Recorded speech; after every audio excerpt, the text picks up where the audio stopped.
नमस्कार दोस्तों, मैं राजेश कुमार फिर से यह फाइनेंशियल विजन चैनल पर आपका स्वागत करता हूं।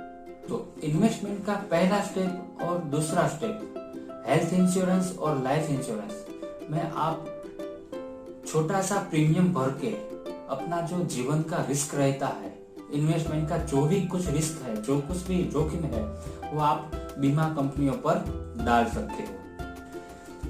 इन्वेस्टमेंट का थर्ड स्टेप की जो बात करें तो यहाँ हम जो कुछ भी इन्वेस्टमेंट करते हैं उसका जोखिम हमें खुद को उठाना पड़ता है, कोई दूसरी थर्ड पार्टी हमारा जोखिम नहीं उठाती।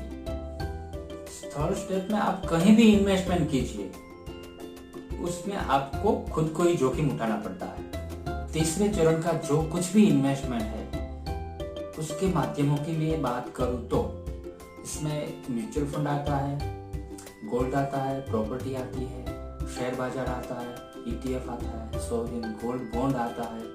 कई सारे माध्यम है जो तीसरे चरण में आते हैं, जिसमें हमें खुद अपना जोखिम उठाना रहता है। और आजकल डिजिटल गोल्ड में भी बहुत ज्यादा इन्वेस्टमेंट होता है। डिजिटल गोल्ड यानी कि सोवरिन गोल्ड बॉन्ड, उसमें आप अपने रिस्क के हिसाब से इन्वेस्टमेंट कर सकते हो। इसके अलावा जो दूसरे माध्यम है, इसमें FDs है, बॉन्ड्स है और ऐसे कई सारे माध्यम है जिसमें आप अपने रिस्क कैपिटाइट के हिसाब से इन्वेस्टमेंट कर सकते हो।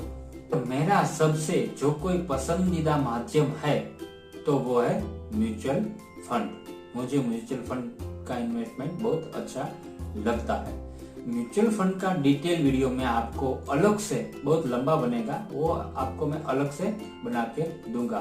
फिलहाल हम शॉर्ट में म्यूचुअल फंड के बारे में जानेंगे। म्यूचुअल फंड की बात करें तो मुझे सबसे अच्छी बात जो लगती है वो है म्यूचुअल फंड में आप अपना रिस्क कस्टमाइज कर सकते हो। अब आप अगर ज्यादा रिस्क लेना चाहते हो वैसा भी आपको फील्ड मिल जाता है, अगर आप कम रिस्क लेना चाहते हो वैसा भी फील्ड मिल जाता है।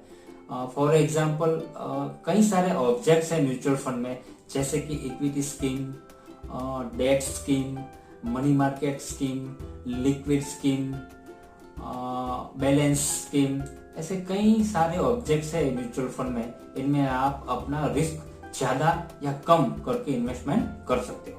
दोस्तों, म्यूचुअल फंड में दो तरीके से इन्वेस्टमेंट होता है। पहला इन्वेस्टमेंट है लमसम इन्वेस्टमेंट और दूसरा है SIP यानी कि सिस्टमेटिक इन्वेस्टमेंट प्लान। ज्यादातर लोग SIP को पसंद करते हैं। आप SIP में 1000 रुपए से लेकर अपने हिसाब से इन्वेस्टमेंट शुरू कर सकते हैं। यहाँ हम रिटर्न की बात करें तो आपने जो भी स्कीम पसंद की है उस पर निर्भर करता है। सालाना 4% से लेकर 15-20% तक रिटर्न मिल जाता है। आपने कौन सी स्कीम पसंद की उस पर वो डिपेंडेंट रहता है। 15-20% से भी ज्यादा रिटर्न मिल सकता है। इनसे भी ज्यादा रिटर्न मिल सकता है, वो अपने एडवाइजर पर निर्भर करता है। पहले जैसा नहीं रहा, हमने इन्वेस्टमेंट किया और भूल गए।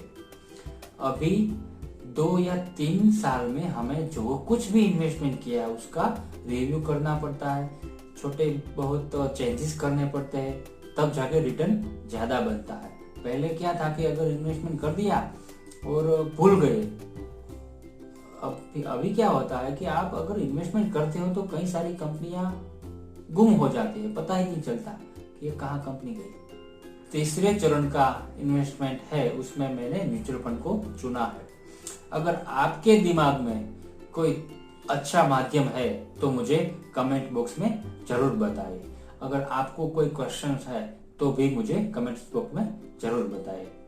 फिलहाल दोस्तों, मैंने आपको इन्वेस्टमेंट का पहला स्टेप यानी कि हेल्थ इंश्योरेंस, दूसरा स्टेप यानी कि लाइफ इंश्योरेंस और थर्ड स्टेप इन्वेस्टमेंट का जो होना चाहिए वो मैंने म्यूचुअल फंड को चुना है।